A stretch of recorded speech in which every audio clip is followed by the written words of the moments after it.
Hi, everyone, and welcome back for another live broadcast where I share my knowledge and experience with financial independence and index investing. Today, we're going to talk about the financial independence calculator that I have developed, and we're going to talk about and use it. So I have prepared a template that you can download. So the link is in the description of this video and of this live broadcast. You can simply click the link, go to the page, and get the calculator there. So as you do that, I am going to open the calculator here and share my screen so that you can see what I am talking about. There you go. You should be able to see my screen now. I'm gonna close this and this.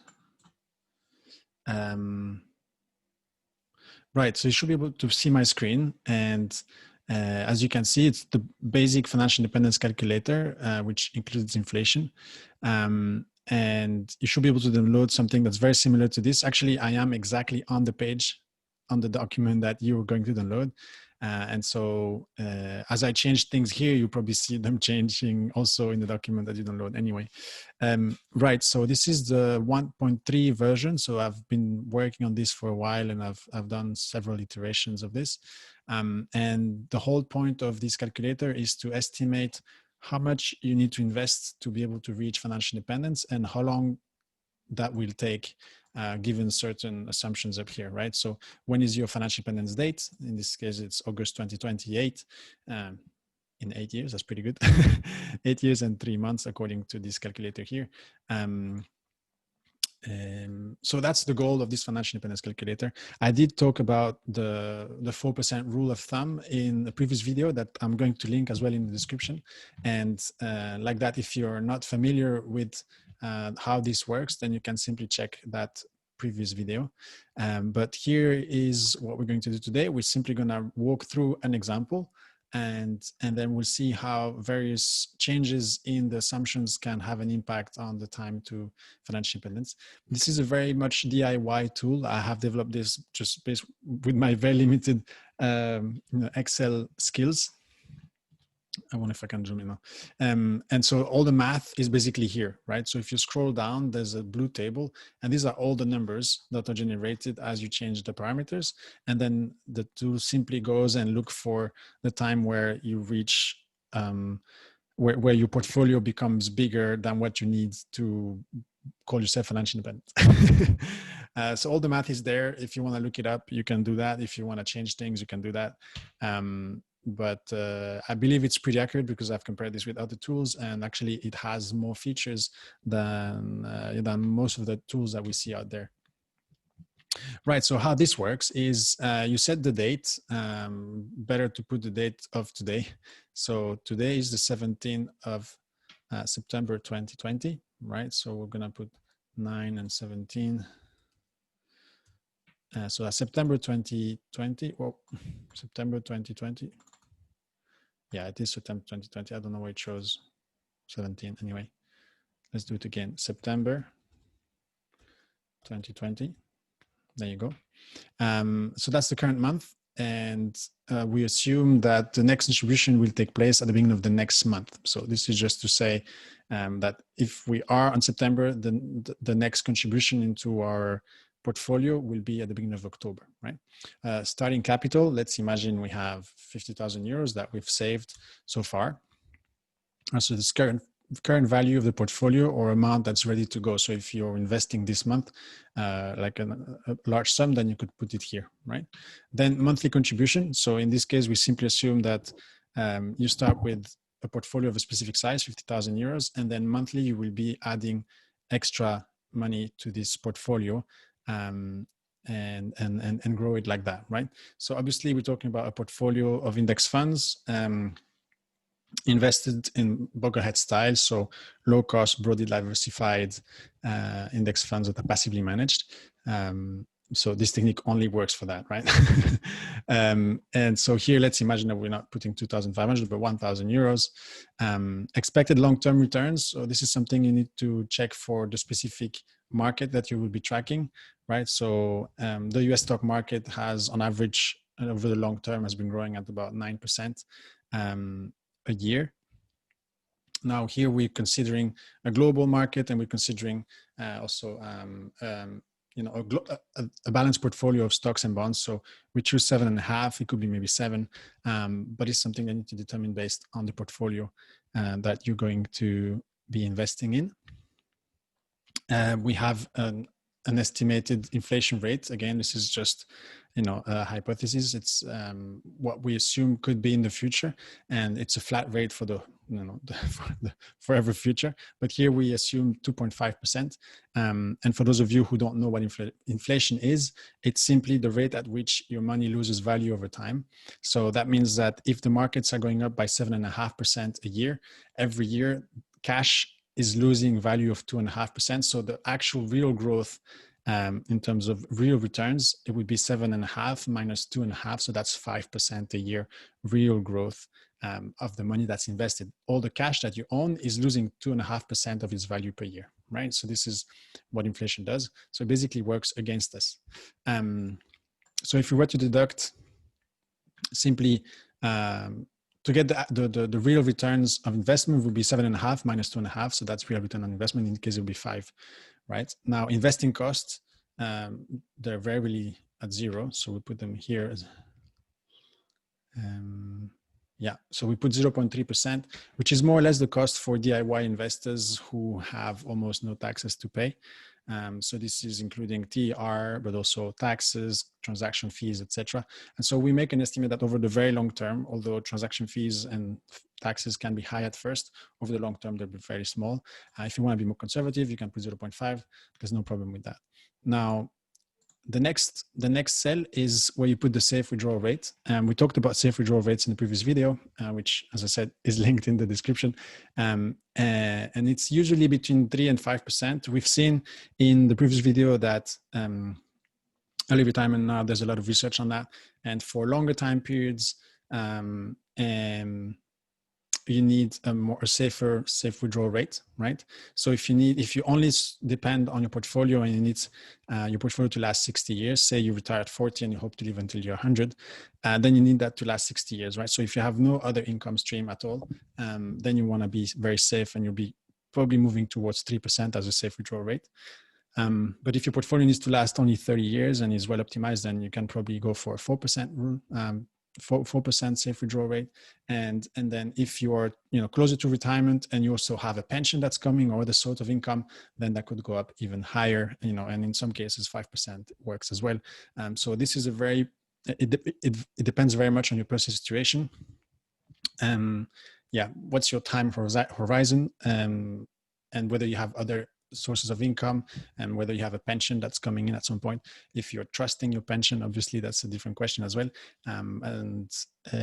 You could decide to account for maybe half of the pension that you think you're going to get, or nothing, right? Some people that are, especially the very young people, are basically doing all their math, assuming they will not get any pension, which is, you know, super safe, right? But that means also they need to have a lower safe withdrawal rate, which means they have to accumulate more and it takes longer, right?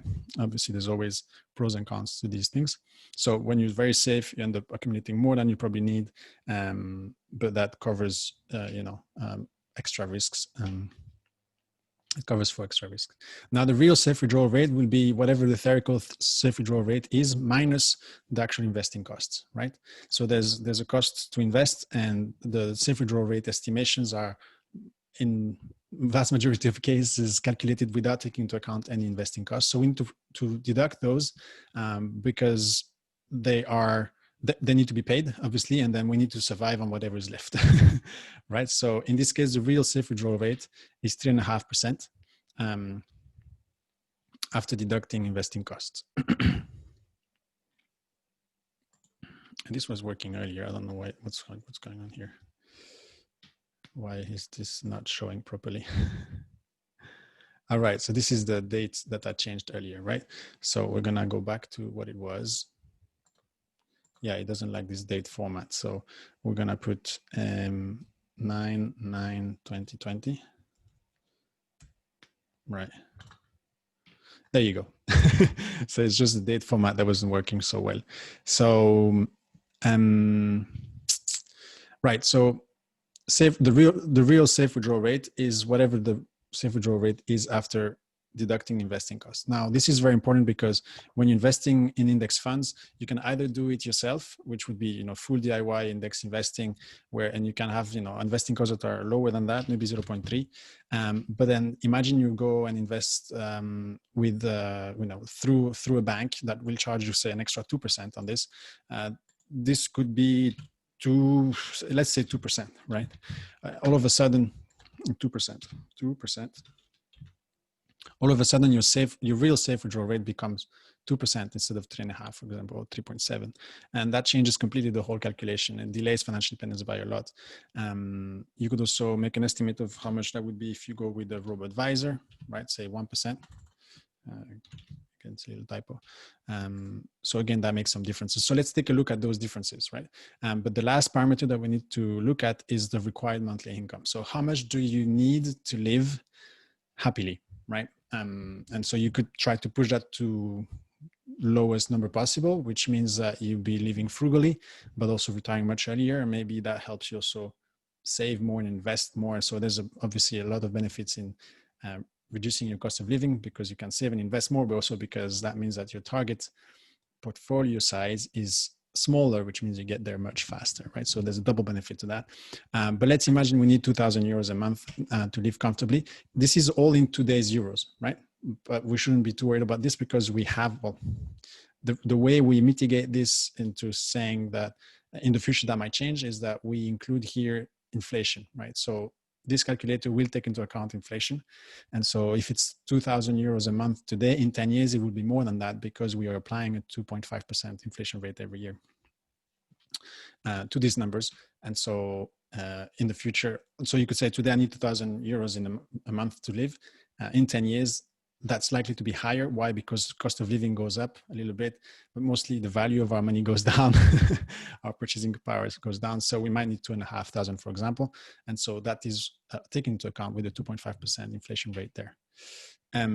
Right. So in this case, so someone who starts with 50,000 euros and is saving 1,000 euro a month, and is investing, say, through a robo-advisor, 1% is the investing cost.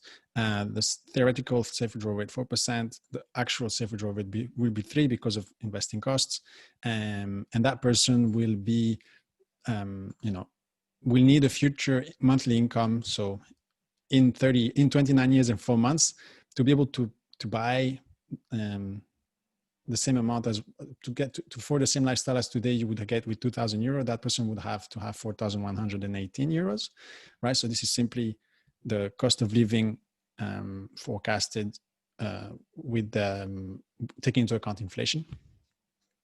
And for you to be able to afford that cost of living and to be able to withdraw this from your portfolio size needs to be of 1.6 million euros, right? So that's in the future.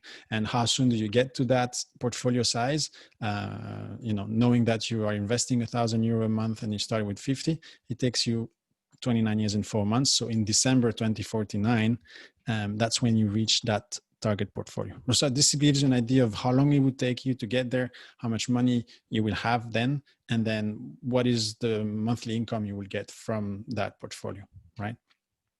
Something I forgot to mention is that monthly contributions are also adjusted for inflation. So this month you are contributing 1,000 euro. The following months a little bit more, following months a bit more. Basically, after a year, your contribution will have gone up by 2.5%, right? So we assume contributions are also going up with inflation. So that's assuming your income is also going up with inflation, at least. And so you can keep saving the same amount or, maybe more. Right. So these are the main parameters, as we can see. And this is, how that calculates it. If this is a very young person, right, 29 years and 4 months is not so bad, right? Because if you start at 25 and you work for 30 years, that's 55. At 55, you can be a FI. That's 10 years before everyone else. Maybe 12 or 15 years, who knows, depending on how retirement age rules change. That's already pretty good, right? And it's doable. I mean, it's doable. It's a lot of money, right? 1,000 euro a month. And if you can live on 2,000, then that's great. But it's doable. Obviously, you need to have a starting capital, right? So now let's see what are the the parameters that we can change to try to improve this, right? So there's one that's pretty obvious to me, and obviously it's there on purpose. I did start with the assumption that this person is investing, for example, with a robo advisor, but it could be worse. It could be, say, 2% because this person is investing through, I'm going to go 2.5% because it's really bad with the banks. With the bank, 2.5%. But if that's the case, then that person, instead of retiring in 30 years or reaching financial independence in 30 years, that person needs to work an extra 25 years just to pay for the fees of the bank. Right? And this is assuming the bank is investing in index funds in a very, well diversified portfolio of stocks and bonds with the asset allocation that is, well designed for your own situation, etc. Which is often is not the case because the bank will push you towards actively managed funds, which tend to underperform index funds. So it might even get worse than this, right? So 55 years and 9 months is almost 56 years. So that's longer than a normal career. So basically, if you do this through a regular bank, you just never reach financial independence. You basically have a normal life, and then yes, you might have an extra million at the end, which makes your pension years nice. But say you still have to work through the whole career, basically. I mean, you probably will be able to, stop a few years earlier if you have a good pension, etc. But you don't really get FI early, right? Whereas if you invest with a robo-advisor, for example, which is already a massive improvement, then it only takes 30 years and 29 years and 4 months. Now let's imagine you're doing this the right way, which is you're investing, DIY, and then instead of 29 years, you need only 23 years and 8 months. So learning to invest, I mean, I keep saying this, but learning to invest has massive value. Picking the right platform at first, so going from a bank to a robo-advisor, it's a massive change, like almost dividing by 2 the time you need to get to financial independence. And if you learn to invest, you save an extra, in this case, 7 years, right? 6 years, which is also still a very big amount. It's 20% of whatever time you have in front of you. So it makes sense to learn to do it yourself. But if it's too overwhelming, it's still far better to do this through a robo-advisor that does follow this investing, these simple investing principles of index investing, Boglehead style, because it's going to save you decades of work and get you far better returns than what banks would normally able to do for you on average over the long term. Now, other things that will improve this obviously are how much you can contribute. So let's imagine that in this case, this person, instead of requiring 2,000 euros, that person manages to find ways to save a bit more. And instead of needing 2,000 euros, that person needs only 1,800, right? Because found a way to cut 200 euros of costs, by removing some small things that are not too important, but that ended up costing quite a bit. So let's say 1,800. Now that with that, we go from, let's go back, from 23 years a month to 22 years and 1 month. So that's a year and a half that we've shaved. And obviously, since we do that, we are investing the extra 200, right? We've saved 200. That allows us to invest an extra 200. And so we save another few years there. So I'm going to go back twice to see. So we were at 23 years, 8 months. And by just saving 200 euros, we go to 19 years, 11 months. So that's like almost 4 years. So by saving 200 euros, we change our timeline to financial independence by 4 years. Like 4 years that you don't have to work for money. And that's 4 years worth of saving and investing in your life. So like, it's a huge difference for, comparatively a small effort. Yes, it's a continuous effort. Yeah. For the next 20 years, you'll have to be careful and you don't want to, it shows you the power of saving and investing slightly more than what you actually are already doing. So it doesn't matter where you are today, right? You might be at 0 here and maybe you're saving, 500 euros and maybe you still need 2,000, right? And so that doesn't look so good, right? Because you need 40 years to get there and you're just starting your career. That's why you're at 0, you're 500. But let's imagine you manage to say you increase your income by 500 euros because you're progressing in your career. And so you keep your costs where they are, but instead of spending it, you invest the difference. And so you go from 40 years to 27 years just by investing 1,000 instead of 500, right? So keeping control of your costs, investing whatever you earn extra makes a massive difference in your time to financial independence. And so we're talking about years of life, right? So instead of, say, becoming financially independent at 65 or 67, when you're kind of old and have low energy and, your children have grown up, maybe you have grandchildren, and maybe they've already started to grow up as well. Well, maybe, you know, you could here retire 20 years earlier. No, here it's 13. So that's a 40 something, right? 40 something is still in good shape. Sorry, 50 something, still in good shape, early 50s. Good shape, and you know, your kids are probably still in the age where they can go play football with you, and you can follow, and then your grandkids are quite young and you can take care of them. There's like so many differences in just having a decade more of life. I mean, obviously, I don't know why I have to explain this. It's pretty obvious that having an extra decade of free time in life, and you know, where you are fully the master of what you do with your time, is just an insane power. And I wish it to you, right? I mean, the reason I'm so excited about this is because I want people to benefit from this as much as I am. It's not rocket science. It's super simple. It's math. It's all in here. Just plug in your numbers, right? And see how you can, like, what are the small changes you can make that will have a massive difference. And typically that's, you know, being able to increase your income, which means saving and investing a bit more, or learning to invest in a better way, right? Instead of going with the banks, go with a robo advisor. Instead of going for a robo advisor, learn to do it yourself. There are obviously some risks in doing it yourself as well, but they are worth the reward. So it's worth learning how to control those risks. And obviously that's something that I can help you with. And if you're interested in that, just reach out to me, and we can work on that together for sure. If you're interested in learning how to invest, whether it's with a robo advisor or DIY, you can also download my beginner's guide to index investing, which goes through all this, and basically takes you through 10 steps to basically start your journey to index investing. So it's a great resource that I'm providing for free, as I'm doing with most of my work. So I encourage you to download this one. As I said, the link is in the description. Just get this tool, put your numbers in there, and play with it, and see how you can change your life, right? Because it's an incredible opportunity.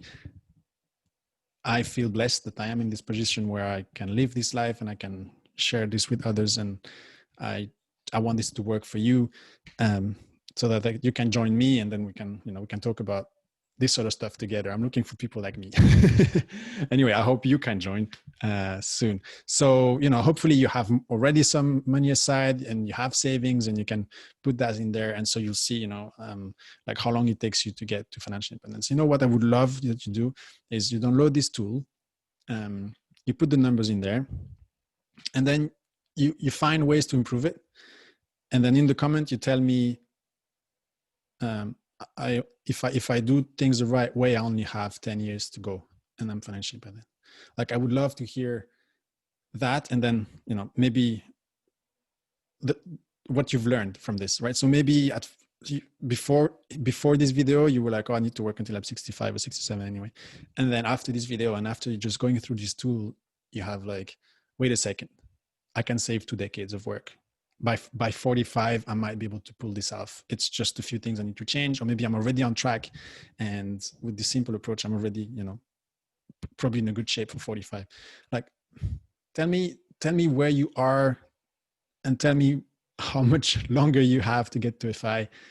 And then if this has helped you make progress in your journey and has helped you understand how this whole thing works, just let me know in the comments, because like, I need feedback. Like, I want to make sure that what I'm doing is helping people. And so if you tell me in the comment, I'll respond. And then, if you have questions, let me know in the comments, I'll respond. If you have suggestions on how to make this better, let me know in the comments, I'll respond. And, if you've downloaded this guide, and I come up with a better version, say with more details or some sort of diagram or graphs, something that helps you make it even better with visuals and stuff, I'll send it to you, right? So download this. As you download, you can subscribe to my newsletter. And if you do that, then I'll send you upgraded versions as they come. I'll send you some other resources.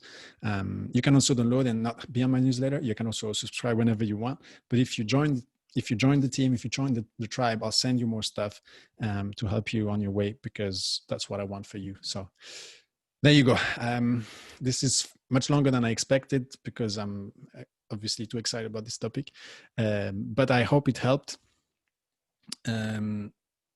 Whatever you learn, let me know in the comments. Whatever is your time to retirement or time to financial independence, and that's something new for you and it's exciting, let me know in the comment. And I'll see you there in the comments, and I'll see you back here for new videos very soon. Cheers. Take care.